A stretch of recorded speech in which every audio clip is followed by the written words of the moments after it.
거지라며 문전박대한 며느리.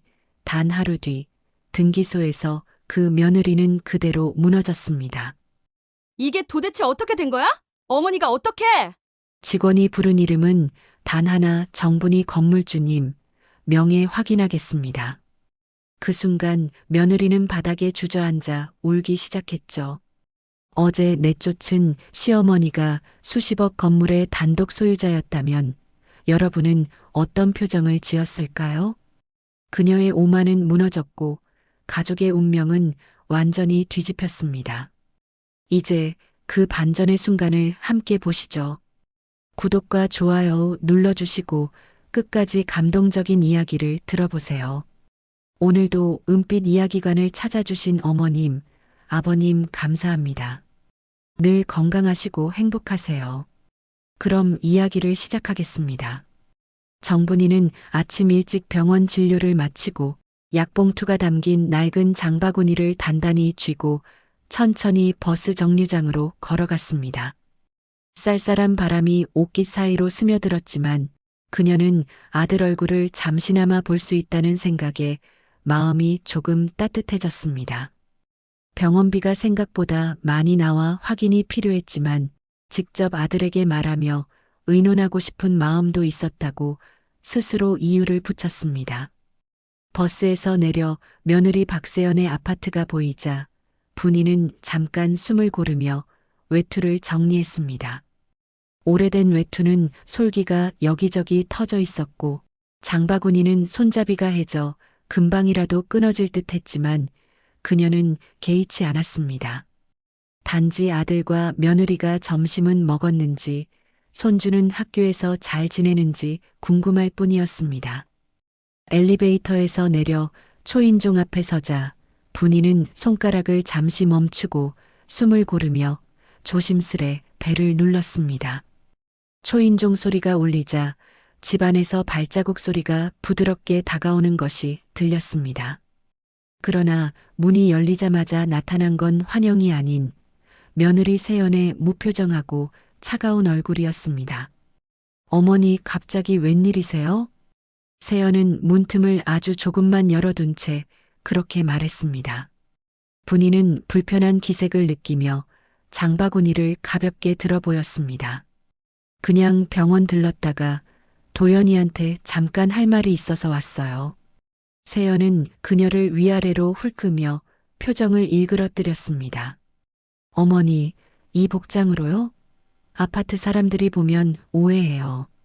분이는 잠시 머쓱한 듯 웃으려 했지만 금세 굳어버린 표정을 감출 수 없었습니다.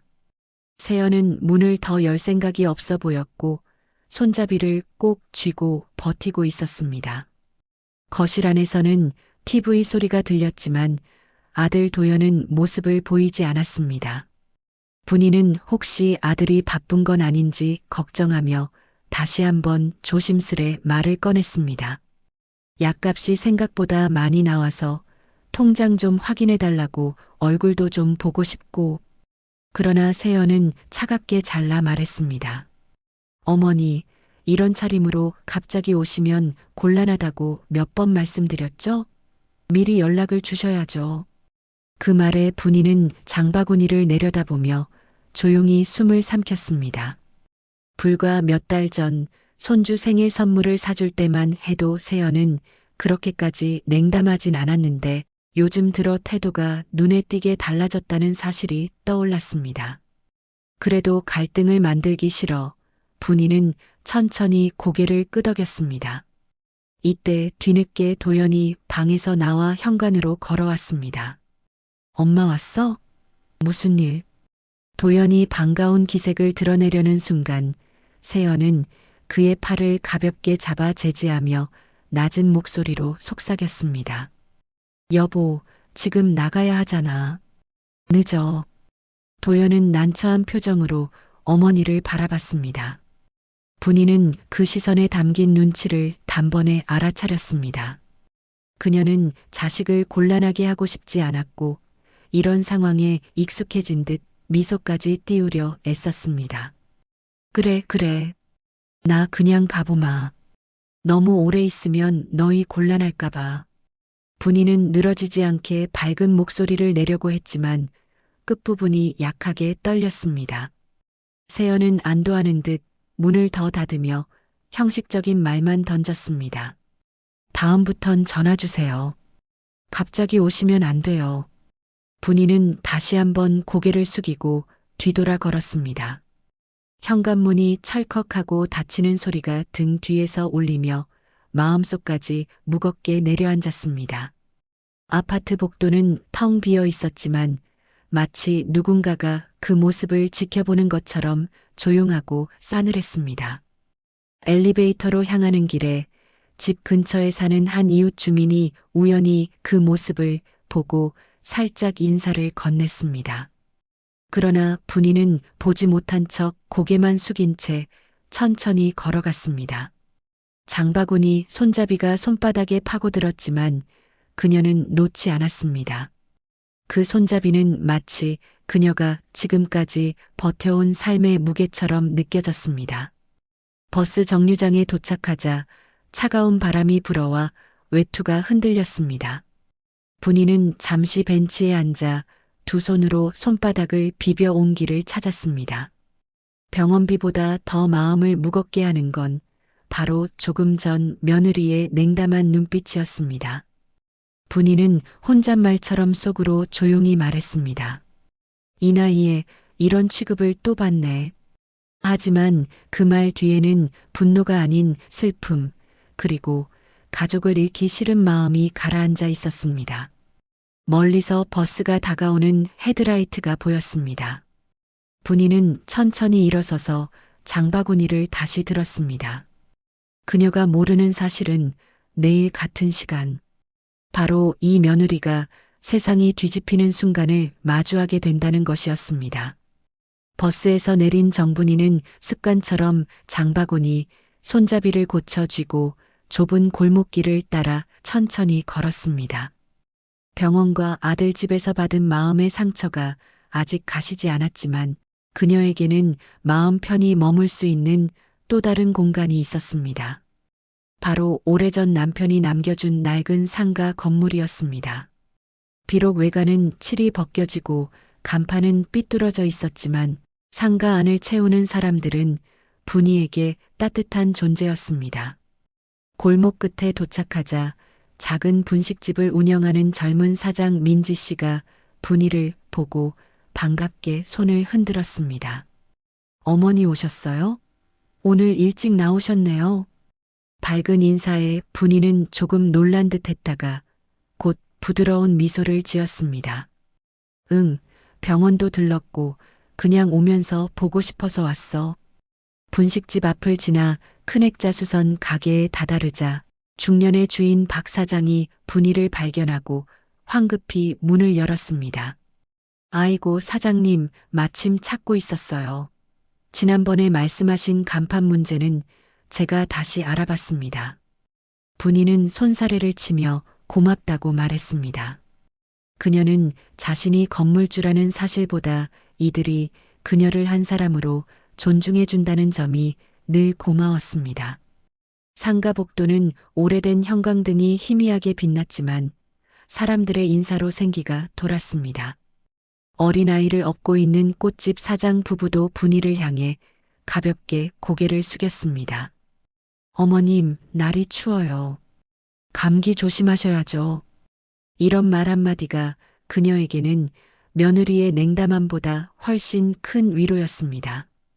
분이는 상가 관리실로 들어가 녹슨 금고가 놓여 있는 책상을 열었습니다. 장부를 꺼내는데 오래된 종이가 스치는 소리가 바람처럼 아득히 울렸습니다. 세입자들의 월세 지급 내역, 미납 기록, 수리 요청 사항 등 다양한 메모들이 정리되어 있었습니다. 그녀는 모든 것을 직접 관리했고 작은 숫자 하나까지 꼼꼼히 확인하며 상가를 지켜왔다고 스스로 다짐했습니다. 이때 상가 관리자 최 씨가 급히 들어왔습니다. 사장님, 아침에 난방 점검하고 왔습니다. 3호 점포는 보일러가 너무 오래돼서 교체가 필요할 것 같습니다. 분이는 고개를 끄덕이며 장부 한쪽에 메모를 남겼습니다. 그 가게 주인 사정이 어려우니 이번 달은 절반 정도만 부담하라고 말해줘요. 나머지는 내가 해결할게요. 최 씨는 조금 놀란 표정이었습니다. 사장님, 그러면 어르신 부담이 너무. 분이는 부드럽게 웃었습니다. 이 상가가 유지되는 건 다들 열심히 살아가려고 애쓰는 덕분이죠. 내가 할 수 있는 건 그걸 돕는 것뿐이야. 분이의 이런 배려는 상가 사람들에게 이미 유명했습니다. 가끔 임대료를 늦게 내는 세입자에게는 잔소리 한 번 하지 않았고 점포 수리 요청이 들어오면 직접 발품을 팔아서라도 해결했습니다.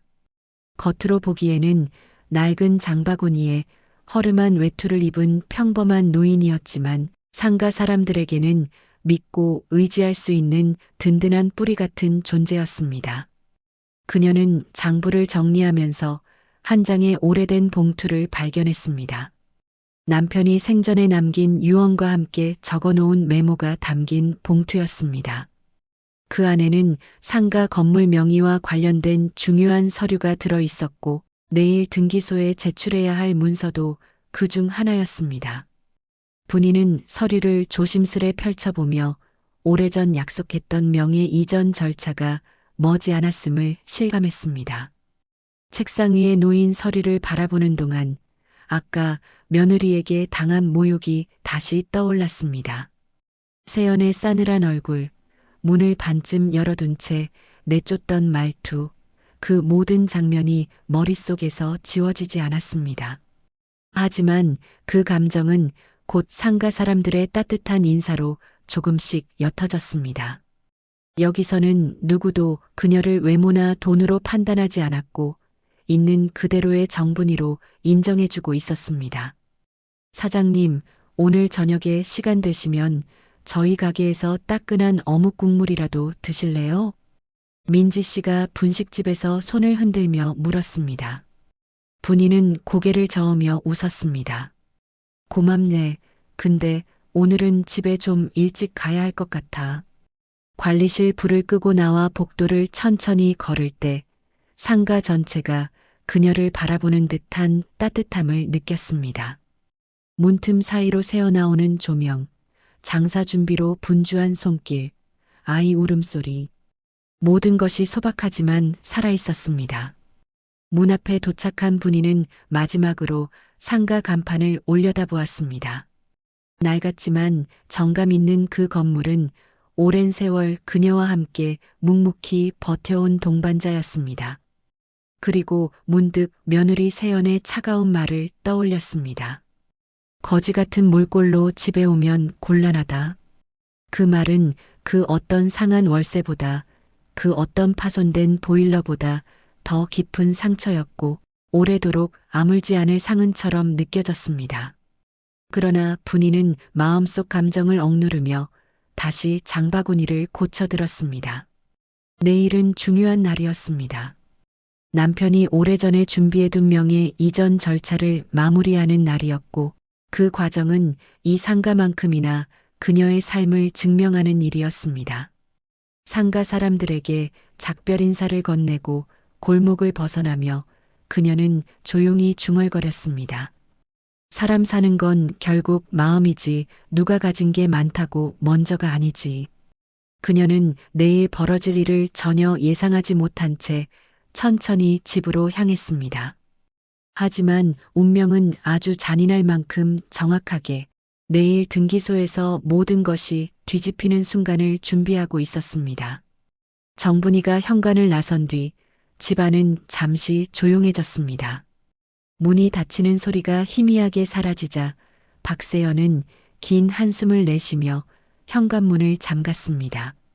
그녀는 거실로 돌아오며 팔짱을 낀 채 불만 가득한 얼굴로 텔레비전 화면을 멍하니 바라보았습니다. 여보, 좀 너무한 거 아니었어? 도연이 조심스레 말을 꺼냈지만 이미 세연의 표정은 굳어 있었습니다. 내가 너무해. 지금 그 몰골로 갑자기 찾아오면 누가 좋아해? 이웃들이 보면 어쩌라고. 세연은 빈정거리며 말했고 도연은 말끝을 흐리며 선뜻 반박하지 못했습니다. 세연은 테이블에 놓인 잡지를 뒤적이며 계속 불만을 토해냈습니다. 내가 몇 번이나 말했잖아. 차림새라도 좀 갖추고 오시라고. 저렇게 하고 다니면 그냥 딱 거지처럼 보이잖아. 그 말의 어조에는 조롱과 부끄러움이 뒤섞여 있었고 그 태도는 이미 오래전부터 몸에 배어 있었습니다. 도연은 가만히 소파에 앉아 손가락을 꼼지락거리며 눈치를 봤습니다. 그래도 엄마가 아프다고 병원 다녀오신 길이었대. 그냥 좀 말이라도 따뜻하게 하지 그랬어. 그러나 세연은 냉소적인 미소만 지었습니다. 따뜻하게? 나도 사람이야. 우리도 지금 돈 문제로 신경 쓰이는데 시어머니까지 챙기는 게 쉬운 줄 알아? 세연의 말투는 갈수록 단단해지고 공격적으로 변했습니다. 도연은 한숨을 쉬며 시선을 피했습니다. 그는 자신이 어떤 입장에 서야 할지 몰랐고 중간에서 항상 어려움을 느끼고 있었습니다. 잠시 후 도연의 휴대폰이 울렸습니다. 전화한 사람은 회사 동료로 도연은 급히 통화를 받았습니다. 아, 내일 등기소 같이 가기로 했던 거 말인데 서류 다시 확인해야 해서 시간 좀 맞춰보자고. 이 말을 들은 세연은 고개를 획 돌리며 도연을 올려다봤습니다. 통화를 마치자마자 세연이 물었습니다. 등기소? 무슨 서류를 또 내야 하는데? 도연은 어색하게 웃으며 설명했습니다. 회사에서 맡은 프로젝트 때문에 매입 관련 서류가 있어서 나 내일 오전에 등기소 가야 해. 세연은 잠시 생각에 잠겼다가 곧 결심한 듯 말했습니다. 잘 됐다. 나도 내일 등기소 가야 해. 우리 아파트 담보대출 서류 다시 확인해야 하거든. 같이 가자. 그녀의 표정에는 실용적인 판단이 가득했고 시어머니에 대한 감정은 이미 싹 지워져 있었습니다. 이때 세연은 방금 전 있었던 일을 떠올리며 다시 한번 말했습니다. 솔직히 말해서 어머니는 우리한테 경제적으로 도움이 안 돼. 우리 상황 생각하면 괜히 챙기는 것 자체가 부담이야. 그 말은 도연의 마음에 잔잔한 파문을 일으켰지만 그는 결국 반박하지 못했습니다. 도연은 그저 어색한 미소를 지으며 고개를 끄덕였습니다. 세연은 커피잔을 가져와 거실 테이블에 톡 놓으며 다시 입을 열었습니다. 내일 등기소 가면 깔끔하게 처리하자. 우리 일만 잘 끝내면 돼. 어머니 일은 이제 신경 쓰지 말고. 거실에는 묘한 정적이 흐르며 두 사람의 생각이 하나로 굳어지는 순간이었습니다. 분이가 병원비 걱정을 하며 찾아왔다고 말했음에도 불구하고 세연의 마음에는 미안함보다 불쾌함이 먼저였습니다. 그리고 도연도 어머니의 경제적 상황을 깊이 알지 못했기에 세연의 말에 휩쓸려 생겨선 안 되는 오해를 키워가고 있었습니다. 세연은 말했습니다. 어머니는 그냥 우리에게 부담이지. 더 이상 기대할 건 없어. 그 말은 거실의 공기를 더욱 차갑게 만들었습니다. 하지만 두 사람은 알지 못했습니다. 불과 하루 뒤 바로 그 등기소에서 그들의 확신이 산산이 부서질 만큼 큰 진실이 드러날 것이라는 사실을. 오랫동안 가난한 노인으로 보였던 시어머니가 실제로는 그들보다 훨씬 더 큰 세상을 품고 살아온 사람이라는 것을. 다음 날 아침 정분이는 평소보다 조금 더 일찍 눈을 떴습니다. 어제 며느리에게 받은 상처가 마음 한쪽에 여전히 남아 있었지만 오늘 해야 할 일이 분명했기에 그녀는 조용히 몸을 일으켰습니다. 작은 방 안은 차가운 공기가 가득했지만 그녀는 익숙한 동작으로 외투를 걸치고 장바구니 대신 중요한 서류가 담긴 손가방을 챙겼습니다. 서류가 구겨지지 않도록 거듭 확인한 후 그녀는 천천히 집을 나섰습니다. 버스 창문 사이로 겨울 햇빛이 살짝 비쳤고 정분이는 손가방 위에 손을 올린 채 조용히 먼 산을 바라봤습니다. 남편이 살아있었을 때 함께 등기소를 다니며 서류를 챙기던 기억이 아련히 떠올랐습니다.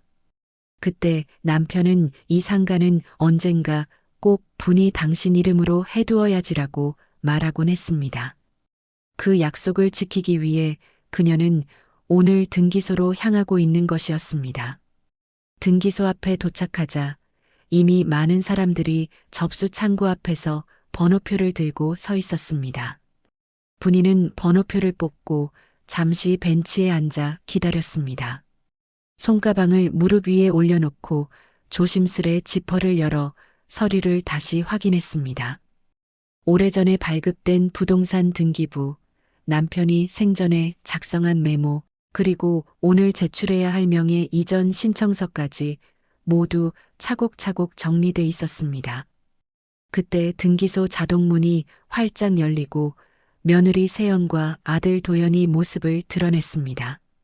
두 사람은 서로 대화를 나누며 접수 창구 쪽으로 향했지만 아직 분이를 발견하지 못한 듯 했습니다. 분이는 그들을 보자 잠시 멈칫했지만 바로 시선을 돌렸습니다. 괜한 오해나 충돌을 만들고 싶지 않았기 때문이었습니다. 얼마 지나지 않아 번호표 화면에 그녀의 번호가 떴고 분이는 자리에서 일어나 천천히 창구로 걸어갔습니다. 서류를 가지런히 펼쳐 보이며 직원에게 건넸습니다. 직원은 서류를 살펴보며 빠르게 키보드를 두드렸습니다. 정분이님, 상가 전체 단독 명의자 맞으시죠? 그 말이 직원의 입에서 나온 순간 주변의 공기가 잠시 정지한 듯 했습니다. 바로 옆에서 서류를 들여다보던 세연이 그 말을 정확히 들었기 때문입니다. 세연은 손에 들고 있던 가방을 떨어뜨릴 뻔하며 직원 쪽을 돌아봤습니다. 정분이요? 직원은 아무렇지 않게 다시 확인했습니다. 네, 전체 상가 건물이 정분이님 단독 소유로 되어 있습니다. 명예 이전은 오늘 처리되실 겁니다. 말씀은 분명했고 서류에도 선명하게 정분이라는 이름이 명시되어 있었습니다. 세연은 얼굴이 하얗게 질렸습니다. 그녀는 말이 나오지 않는 듯 입술을 떨며 도연을 바라봤습니다. 여보, 이게 무슨 말이야? 정정분이? 어머니 이름 아니야? 도연 역시 충격에 굳어버린 표정으로 서류에 적힌 이름을 바라보았습니다. 분이는 그들의 시선을 느꼈지만 의도적으로 뒤돌지 않았습니다. 그냥 절차만 마치고 조용히 떠나고 싶었습니다. 직원은 추가 확인이 필요하다며 몇 가지 서류를 더 받아갔고 분이는 잠시 기다렸다가 다시 창구로 다가갔습니다. 여기 서류 확인됐습니다. 상가 전체는 지금도 정분이님 명의이고 유지관리 내역도 모두 정분이님 이름으로 기록되어 있습니다. 직원의 설명은 아주 공식적이고 정확했습니다. 세연은 그 순간 다리가 풀려 그대로 바닥에 주저앉았습니다. 그녀는 얼굴을 감싸 쥐며 중얼거렸습니다. 말도 안 돼, 어머니가 건물주라고? 분이는 여전히 직원에게 감사 인사를 전하고 서류를 챙겼습니다. 그녀는 조용히 돌아서서 창구를 떠났습니다. 하지만 그 모습을 멀리서 지켜보던 세연은 눈물을 흘리며 손을 뻗었습니다. 어머니. 그러나 분이는 걸음을 멈추지 않았습니다. 오늘 이 자리에서 갈등을 만들 필요가 없다는 것을 누구보다 잘 알고 있었기 때문입니다. 그녀는 직원에게 마지막 서류 도장을 받기 위해 다시 한번 창구로 향했습니다. 세연이 그 모습을 망연히 바라보는 동안 진실은 이미 너무 선명하게 드러나 있었습니다. 사람들은 속삭이며 상황을 살폈고 어떤 이는 세연의 흔들리는 어깨를 걱정스레 바라보기도 했습니다. 하지만 세연은 아무것도 들리지 않았습니다. 그녀의 머릿속에는 단 하나의 사실만이 메아리치고 있었습니다. 거지처럼 보였던 시어머니가 우리보다 훨씬 큰 세상을 가진 사람이었다. 그리고 그 사실은 멸시로 가득했던 그녀의 인생을 완전히 뒤집을 만큼 압도적인 진실이었습니다. 등기소 안의 공기는 이상할 만큼 무겁게 내려앉아 있었습니다. 정분이가 조용히 직원 창구로 걸어가 서류를 챙기는 동안 박세연은 여전히 바닥에 주저앉은 채 떨리는 손으로 얼굴을 감싸고 있었습니다. 입술은 말라붙었고 숨은 짧고 빠르게 가빴습니다. 그녀가 방금 들은 사실은 단순한 놀라움을 넘어 그녀가 믿어온 세계 자체를 뒤흔들 만한 충격이었습니다. 세연은 힘겹게 손을 뻗어 바닥에 떨어진 자신의 가방을 잡았습니다. 그러나 가방 끈이 손에 걸리는 작은 감각조차 느껴지지 않을 만큼 손이 떨렸습니다. 그녀는 천천히 몸을 일으키려 했지만 무릎에 힘이 들어가지 않아 다시 바닥에 주저앉았습니다. 그때 도연이 급히 다가와 그녀의 팔을 잡았습니다. 세연아, 괜찮아? 일어나 봐. 도연은 당황한 얼굴로 그녀를 부축했지만 그 역시 충격에서 벗어나지 못한 표정이었습니다.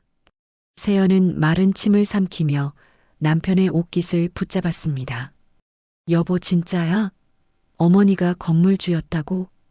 도연은 직원이 들려준 서류 설명을 되새기며 천천히 고개를 끄덕였습니다. 응, 직원이 분명히 말했어. 상가 전체 어머니 명의라고.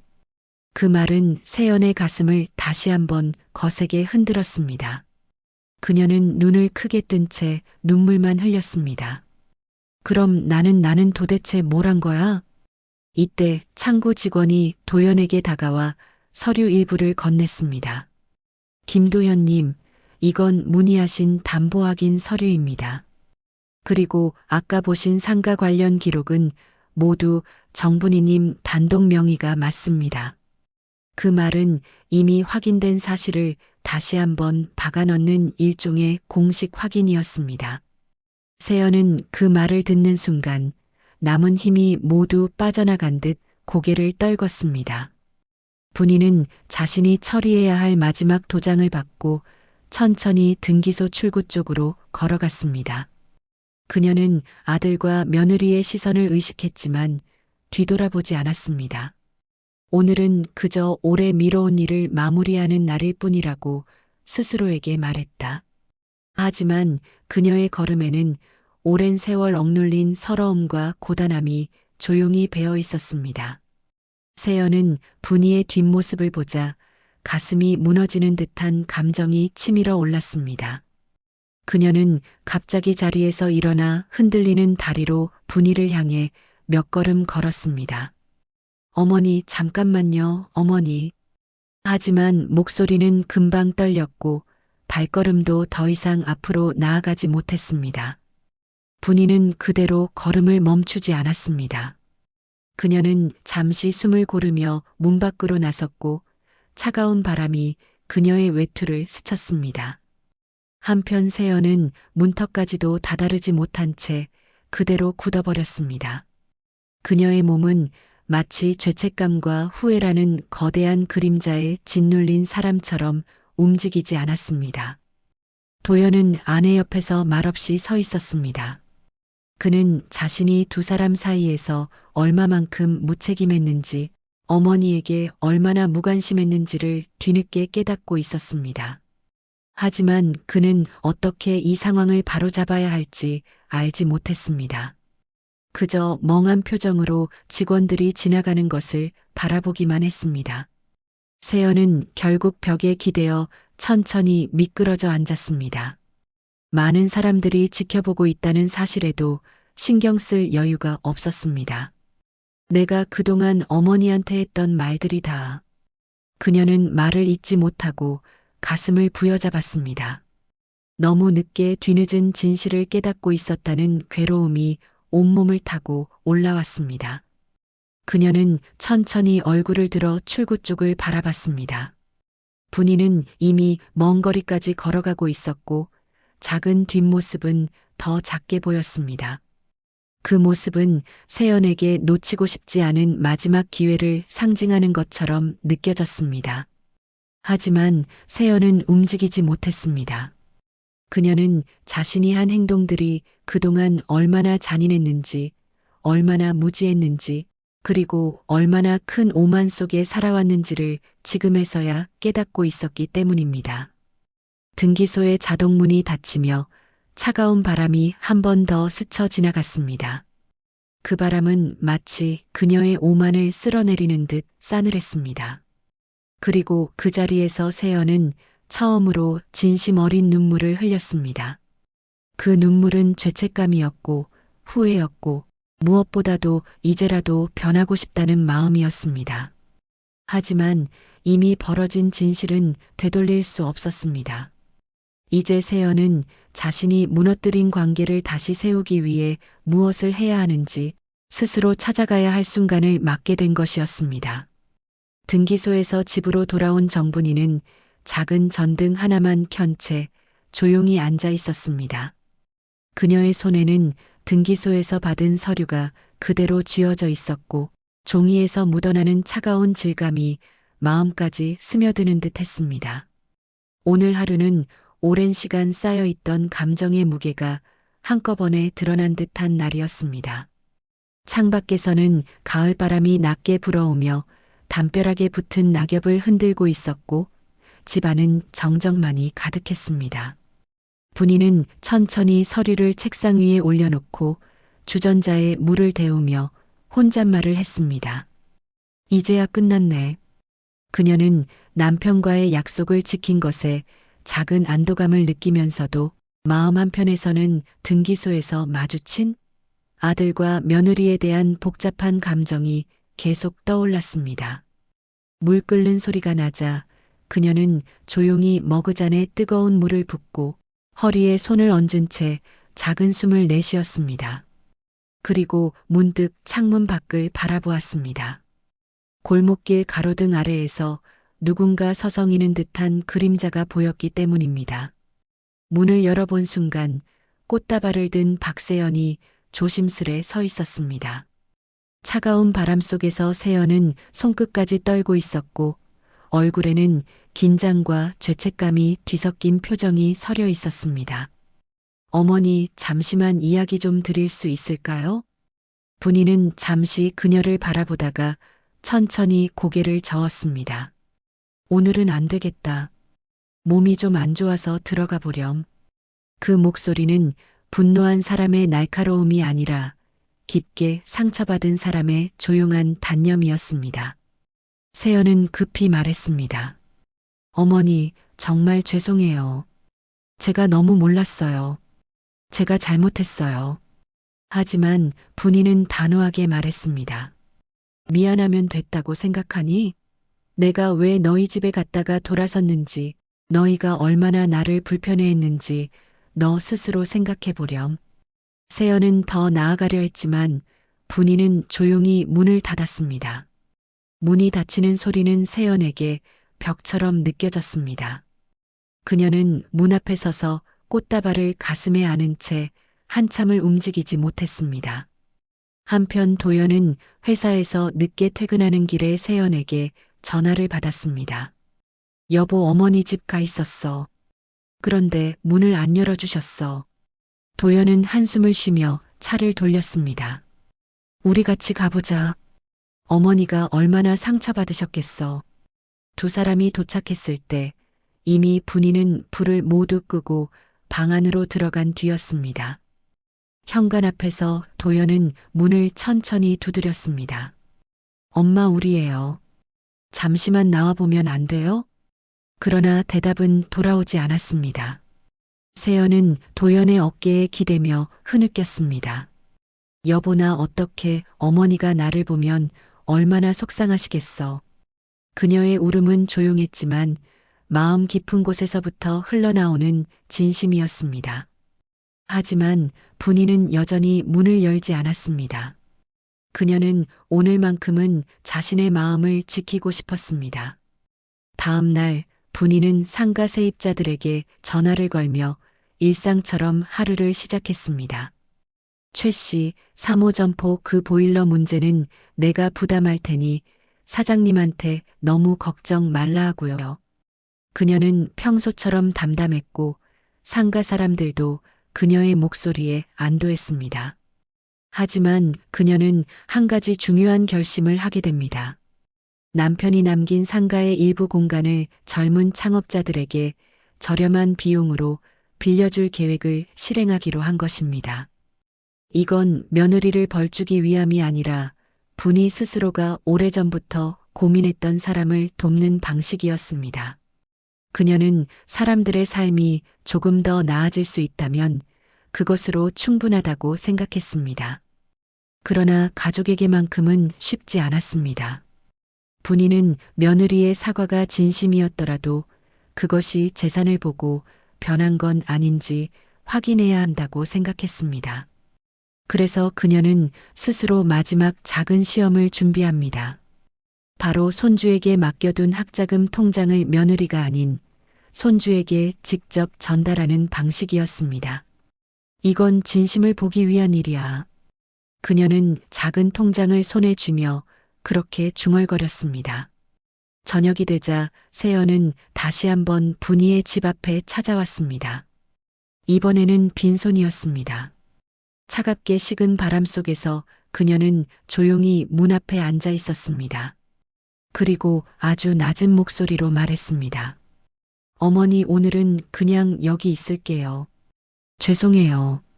분이는 문 너머에서 그 목소리를 들었지만 문을 열지 않았습니다. 대신 그녀는 의자에 앉아 오래도록 창밖의 그림자를 바라보았습니다.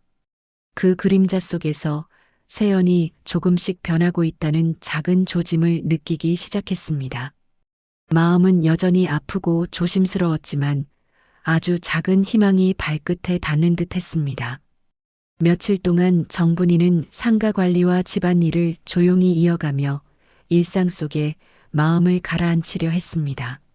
하지만 며느리 박세연의 집 앞 그림자, 그 떨리는 목소리, 그리고 울음 섞인 사과가 계속해서 떠올랐습니다. 분이는 바람처럼 스쳐 지나가는 그 장면들을 마음속에서 여러 번 되새겼습니다. 그녀의 감정은 단순히 서운함을 넘어 오랜 세월 쌓여온 상처였고 섣불리 용서할 수 없다는 자기 자신과의 싸움이 이어지고 있었습니다.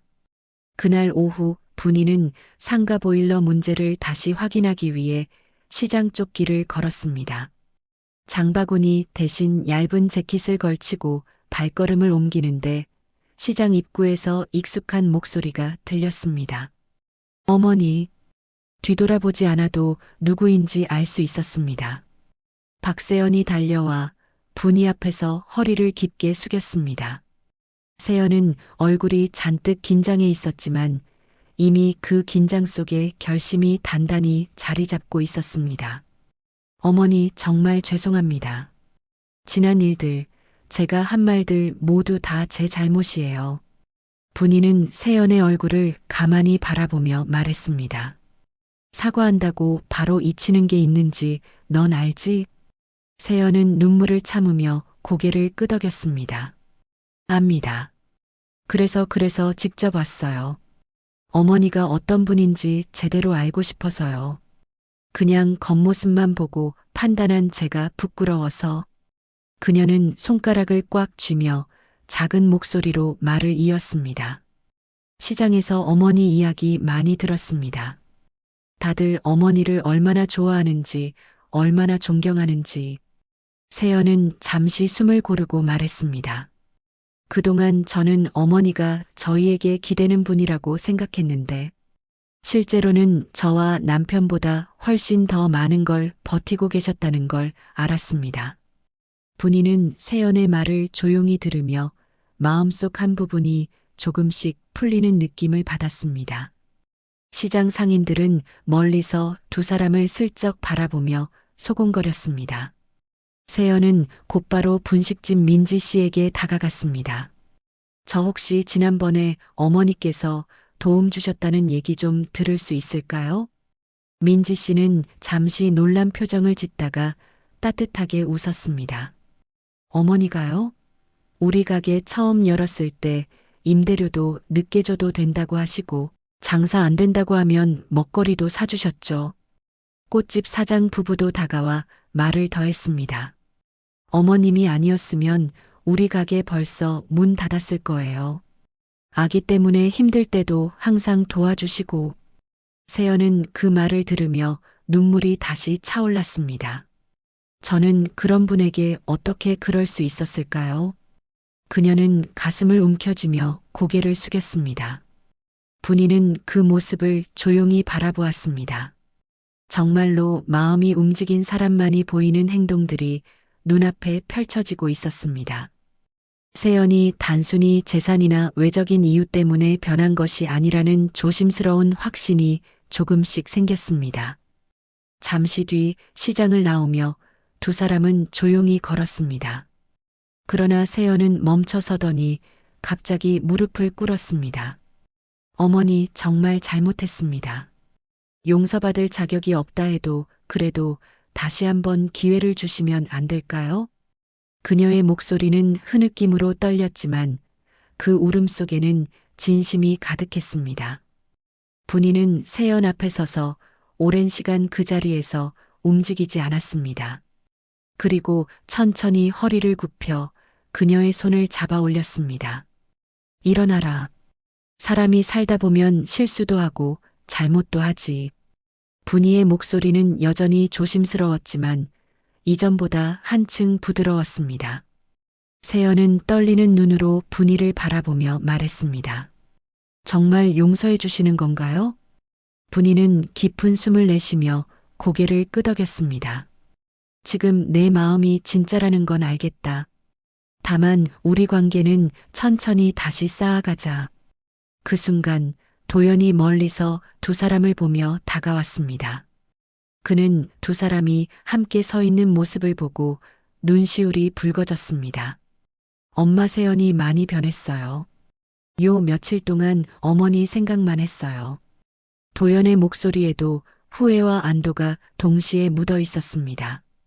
분이는 아들의 어깨에 손을 올렸습니다. 너희 둘 이제라도 마음을 바로잡으니 다행이다.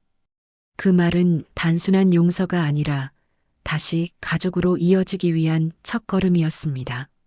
세연은 고개를 숙여 흐르는 눈물을 닦았습니다.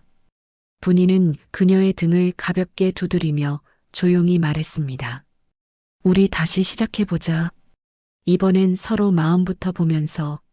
세연은 고개를 들고 눈물이 고인 채로 미소를 지었습니다. 그 미소는 한편으로는 죄책감이었고 한편으로는 새로운 시작을 향한 용기였습니다.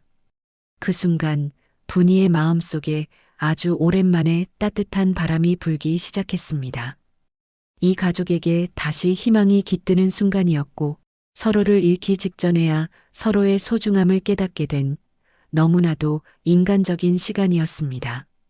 몇 달 뒤 상가는 예전의 낡은 분위기 대신 새롭게 단장된 활기를 품고 있었습니다. 정분이는 아침 햇살 아래 상가 입구에 서서 조용히 간판을 올려다보았습니다. 허름했던 글씨는 새로 도색되었고 오래된 전구는 LED로 교체되어 밝고 환했습니다.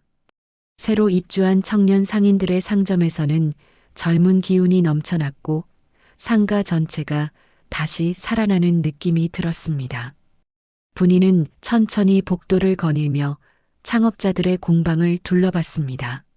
레이저 각인 공방에서 들려오는 기계음, 작은 베이커리에서 새어나오는 빵 냄새, 그리고 동네 아이들이 드나드는 학습센터의 밝은 목소리까지 모든 소리가 희망처럼 들려왔습니다.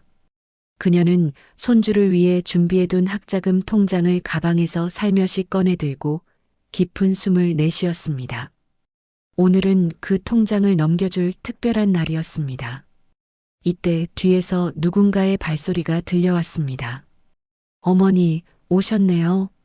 박세연이 밝은 미소로 걸어오고 있었고 도연도 그 뒤에서 따뜻한 눈빛으로 분이를 바라봤습니다. 세연은 상가 곳곳을 둘러보며 감탄했습니다. 어머니가 다시 꾸미셨다는 이야기 듣고 와봤어요. 정말 너무 좋아졌어요. 분이는 어색하지만 부드럽게 미소 지었습니다.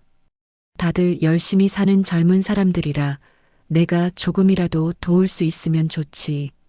세연은 고개를 끄덕이며 말했다. 어머니 정말 존경스러워요. 그동안 제가 어머니를 얼마나 오해했는지 생각할수록 마음이 아파요. 도연이 곁으로 와서 말을 이었습니다. 엄마가 없었으면 세연이 이렇게까지 변화하지 못했을 거예요. 감사해요, 엄마. 그 말에 분이는 눈가가 살짝 젖었지만 곧 평온한 미소를 지었습니다. 그래, 사람은 살면서 배우는 거지. 나도 너희에게 배우는 게 많다.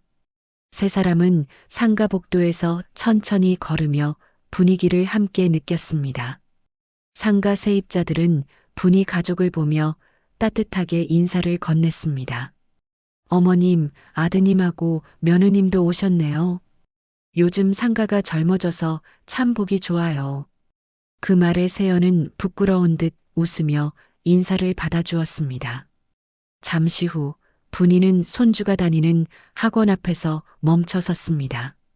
마침 수업을 마친 손주가 문을 열고 나왔고 분이를 보자 환하게 달려왔습니다.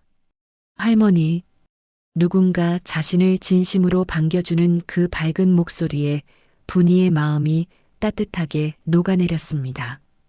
분이는 손주에게 작은 봉투를 건넸습니다. 이건 내가 커가는데 도움이 될 거야. 할머니가 오래전에 준비해 둔 거란다. 손주는 눈을 반짝이며 봉투를 소중히 받았습니다. 곁에서 지켜보던 세연은 눈시울을 붉혔습니다. 어머니, 정말 감사합니다. 저희가 더 열심히 살아갈게요. 분이는 고개를 끄덕이며 세연의 손을 가볍게 잡았습니다.